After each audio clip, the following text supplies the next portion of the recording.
Muito bem, amigos do Notícias Agrícolas, de volta com vocês nesta manhã, quase hora do almoço aqui de sexta-feira, com o dólar explodindo nesta sexta-feira, até para subir mais, eu tinha até uma expectativa de subir mais o dólar, mas ele voltou forte depois desse meio feriado aqui no Brasil. A gente não sabe se foi feriado, quando é que é feriado, esse rolo todo, mas as mesas financeiras dos bancos operaram e lá fora, claro, né? O pessoal está ansioso por causa da segunda onda do Covid. Isso deu um empuxo na economia, no dólar, etc. E a pergunta que vale 1 trilhão é: o sojicultor deve vender hoje ou não? Foi um desafio que eu botei para vários analistas e o Enio Fernandes, lá de Rio Verde, topou o desafio. Então vamos saber com o Enio se o sojicultor hoje deve vender ou não. Enio, muito bom dia. Seja bem-vindo ao Notícias Agrícolas, meu amigo. João, bom dia. É sempre bom falar com você. É sempre um prazer estar aqui. Mas você viu que desafio? 1 trilhão de dólares. Vende hoje ou não? Claro, né, que nós temos duas realidades em termos de sojicultura, né? A safra 19-20 e a 20-21. Vamos lá, Enio. Vende ou não vende? A safra 19-20, a safra que a gente acabou de colher, né? Você tem várias projeções aí de comercialização. Algumas casas falando em 90%, 88%, outras já falando em 95%. E quando você vai para o Centro-Oeste, Goiás, Mato Grosso, MS, é onde está mais vendido. Neste momento, eu não venderia por quê? Tem 3 componentes que formam preço: Chicago, prêmio e dólar. Chicago, nós estamos acabando de plantar a soja. Está terminando de plantar a soja. Os próximos 10 dias não são de muitas pluviometrias. Eu estou nesse mercado, estudando mercado de soja desde 93, prestando consultoria desde 2004. Tem um pouco de tempo já. E, João, eu nunca vi não existir mercado de clima nos Estados Unidos. Esse ano não vai ser diferente. Segundo, a safra americana, que ontem saiu o relatório do USDA, o Supply Demand, de 112,4 milhões de toneladas, projeta um estoque de passagem só de 10 milhões de toneladas. É um estoque de passagem apertado? Não, não é. Mas também não é confortável.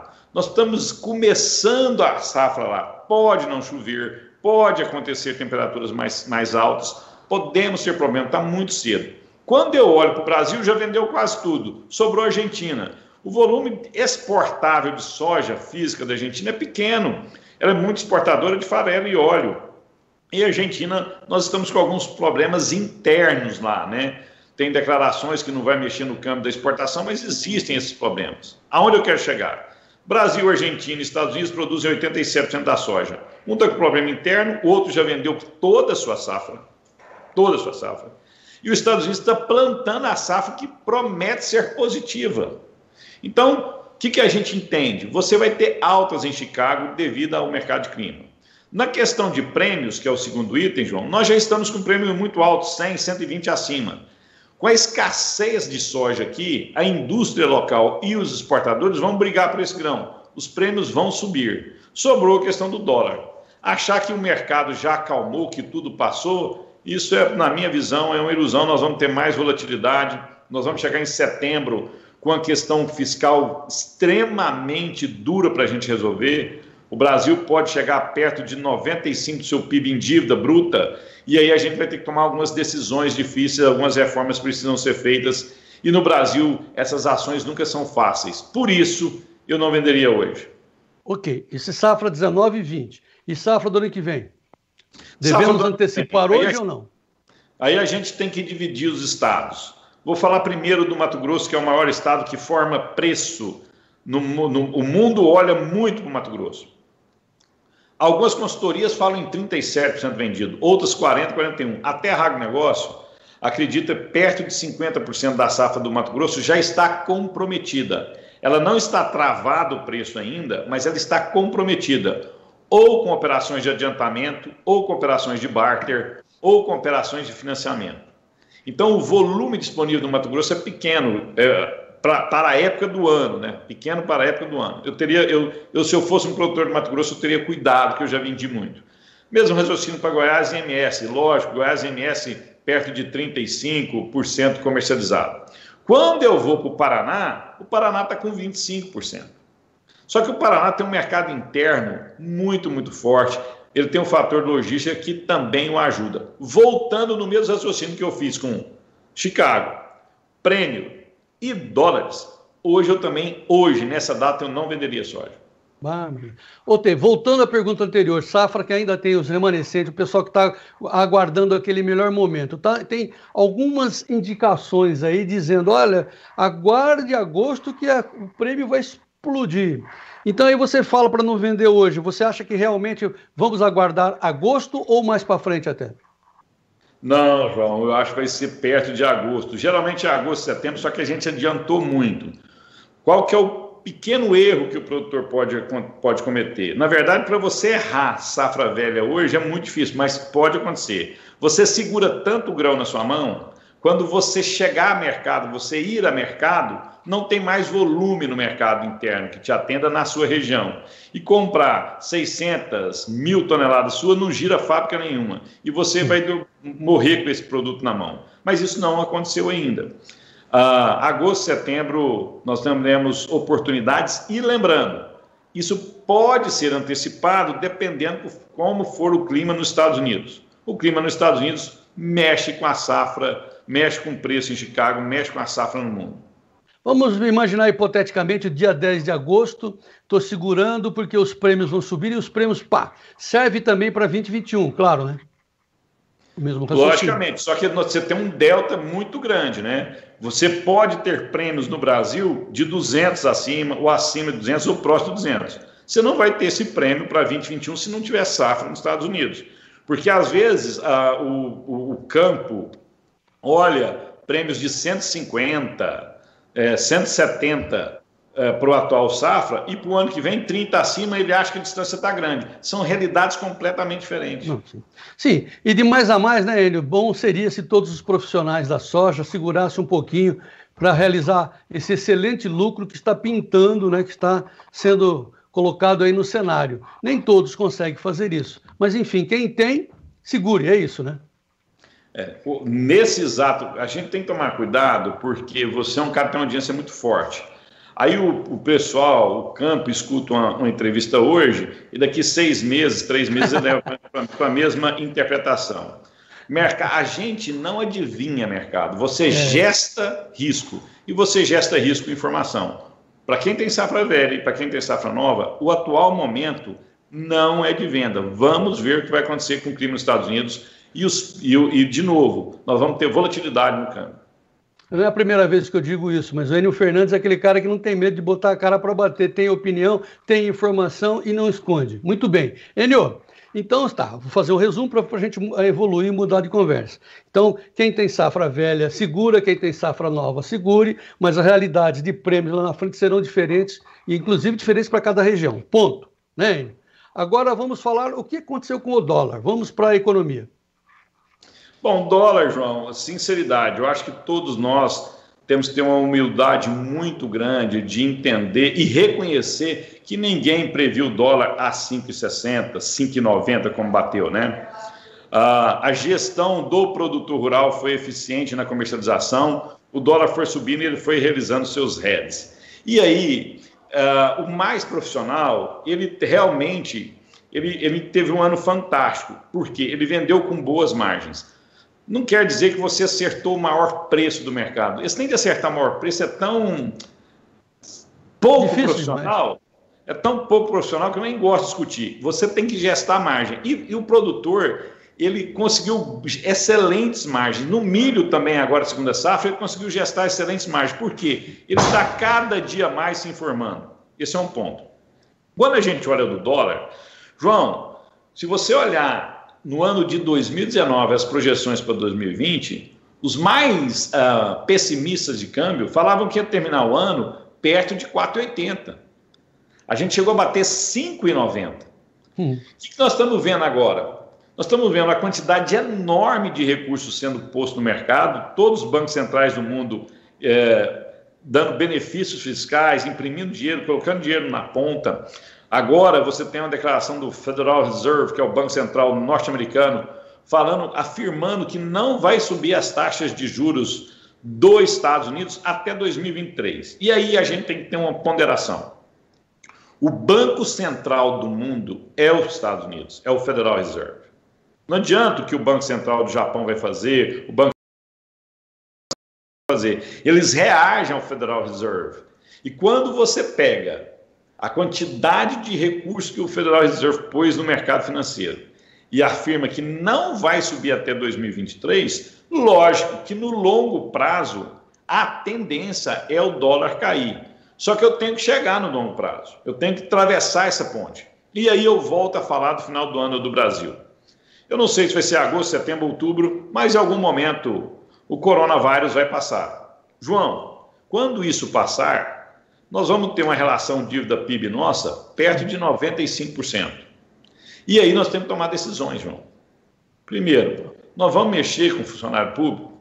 Sim, vamos. Ah, vamos. Nós temos uma reação do outro lado. O setor empresarial, produtores rurais, empresários urbanos, vão ser chamados a tomar decisões se apoiam mudanças ou não. Os trabalhadores também. Essa relação no Brasil ela sempre foi conflituosa. Então, quando eu for mexer no corte de despesas, todos vão espernear tentando se proteger. E nós somos um país governado por corporações. Corporações bancárias, corporações de funcionários públicos, corporações de empresários e também corporações de produtores rurais. Todo mundo pressiona para não mexer no meu setor. Eu aceito competição quando o setor é do outro. Ah, então eu não vou mexer, eu não vou cortar juros. O que eu tenho que fazer? Eu não vou cortar a despesa, vou aumentar juros. Como que eu posso aumentar juros com a economia colapsada? Não tem jeito. Ah, então eu vou aumentar imposto. Como, João? Nossa carga tributária já é absurda, nós não temos competitividade. Então, de novo, a gente vai voltar obrigatoriamente a fazer reformas. E essas reformas vão ser tensas e o dólar vai volatilizar. No longo prazo, 30 meses, eu sou baixista para câmbio. Mas até final do ano, até março do ano 2021, nós vamos ter muita atenção sobre a mesa e essa volatilidade vai continuar. Ora você vai ver ele 4,60, 4,80, mas depois determinado comentário, determinada ação, determinada reação do Poder Executivo, você vai ver esse câmbio subir acima de 5 de novo. Meu Deus. E é disso que o mercado não gosta, né, Enio? Essa volatilidade sobe e desce, pelo amor de Deus, não há previsão, né? Você pensa, sinceridade, quem comprou há pouco, menos de um mês atrás, o dólar bateu 5,90. Quem fez as suas estimativas de compra ou de operações a 5,90, agora vai executar está 4,80. Ou você perdeu muito, ou você ganhou muito.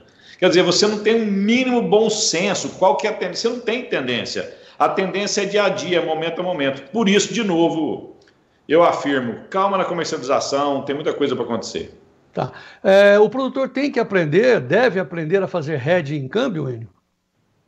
Ele faz indiretamente, João. Vamos falar a verdade. Quem vendeu soja para o ano que vem, vou pegar um produtor do Mato Grosso, ele vendeu soja para 2021 a 85, por exemplo, 83. Ele não vendeu soja, ele vendeu câmbio. Porque a soja, a gente tem que deixar claro isso, a soja está extremamente barata. Nós estamos com soja de 8,50, 8,60 dólares. Ela é uma soja barata. Milho perto de 3 dólares bushel. É um milho barato. Então, na verdade, o produtor, ele travou a soja dele, mas, na verdade, ele vendeu o câmbio contra a margem que ele tem. Ele pegou o custo dele, viu o custo e viu a margem que estava dando, ele foi lá e travou a operação. Tanto é, João, que quem faz captações em dólares, pega dinheiro em dólares para operar sua atividade, para custear sua atividade, não comercializou, porque os preços em dólares estavam muito baratos, e ainda estão. Mesmo que essa melhora no prêmio para 2021, mesmo que essa melhora em Chicago virou 8,20, 8 dólares bushel. Hoje está bem acima disso, 50 centos acima disso, mas mesmo assim ele não travou. Esse produtor, ele tem um risco muito grande na mão. Prêmio, então, 50 centos, é isso? Agora? Para o ano que vem, isso. 40, 50 centos. Tá. Hoje não. O prêmio está quanto hoje? Não, 45 acima. Tá bom. Ok. Enio, enfim, grandes Só para deixar aulas... claro, estamos falando março de 2021, né? Porque se você pegar fevereiro é um pouco mais alto. Ok. Enio, economia brasileira, economia mundial, como o dólar, tem uns que dizem que nós estamos à beira do precipício, que não tem solução. Outro fala que nós estamos, graças à agricultura, graças à diferença cambial, estamos em céu de brigadeiro. Vamos ficar no meio? Não, João, aí eu Eu estou mais negativo. Vou pegar um dado, né? É inacreditável que nós estamos... O que está acontecendo? Você pega os balanços das empresas, as empresas estão com lucro não, apresentando prejuízos absurdos, né? Você vê o resultado do UBS, que é o banco alemão, triste o resultado. Você vê a Lufthansa, triste o resultado, né? Aqui no Brasil, você vê os balanços que foram apresentados, balanços muito negativos, né? E mesmo assim, você está vendo bolsa subindo no mundo. Por quê? Porque a quantidade de recursos, de dinheiro colocado no sistema é tão grande, mas tão alto, que os bancos empossam, não emprestam para ninguém, mas logo você fica numa situação que o dinheiro parado também tem custo. E mesmo com empresas mostrando resultados extremamente negativos, você vê essas ações subindo. Você vê o Standard & Poor's subir fortemente dias atrás, né? E aí, em qualquer momento de risco, você vê uma volatilidade enorme, ele cai 7%. Por que caiu 7% num dia? Porque quando você olha os fatores econômicos, não tem por que as bolsas subirem tanto. Mas é que o dinheiro parado, ele procura remuneração, ele procura retorno. E aí, eu não vou aplicar a taxa de juros a 0 nos Estados Unidos ou a 2% no Brasil. Eu vou para a bolsa, eu vou para ativos. E esses ativos sobem sem sustentação, sem base econômica. É um momento de muito risco. Porque tudo que sobe cai. Ok, Enio, assim, ó, como última colocação, o agro brasileiro vai salvar o nosso país ou também vai de roldão? Não, João, a gente precisa ser muito cuidadoso com isso. Eu estava conversando com um grande cliente meu hoje, antes de falar com você, e eu acredito muito no potencial do agro, mas potencial é uma coisa. Você ter potencial de crescimento é uma coisa. Você crescer é outra. Vou te dar um exemplo. Você vai no Japão após a Segunda Guerra. Você não tinha potencial de crescimento nenhum. Tudo destruído, não tinha agricultura, não tinha nada. Os japoneses criaram um país, tinham um objetivo, tiveram um foco e cresceram fortemente. Eles não tinham potencial e cresceu. Vamos olhar a Argentina, João. Terras fantásticas, logística muito boa, custo logístico muito baixo, competitivo, muito competitivo o agro argentino. Olha o resultado que está lá. Você tem um grande potencial e você não transformou esse potencial em realidade. O Brasil tem enorme potencial, o mundo precisa do Brasil, mas a gente tem que fazer a nossa parte. Precisamos fazer reformas nas áreas tributárias, precisamos ter mais flexibilidade na área ambiental, precisamos ter novas alterações nas áreas trabalhistas e nós precisamos construir, você tem que construir um Brasil mais competitivo. Com essa carga de impostos, com essa burocracia nossa, essa insegurança jurídica, isso é difícil. A gente precisa encontrar essas mudanças e rápido. O final desse ano vai ser um ano que várias questões vão estar sobre a mesa e o Brasil vai ter que decidir o que ele vai fazer. Se a gente conseguir destravar esse país, o agro salva esse país, traz investimento, traz emprego e traz renda. Mas tem o C no meio.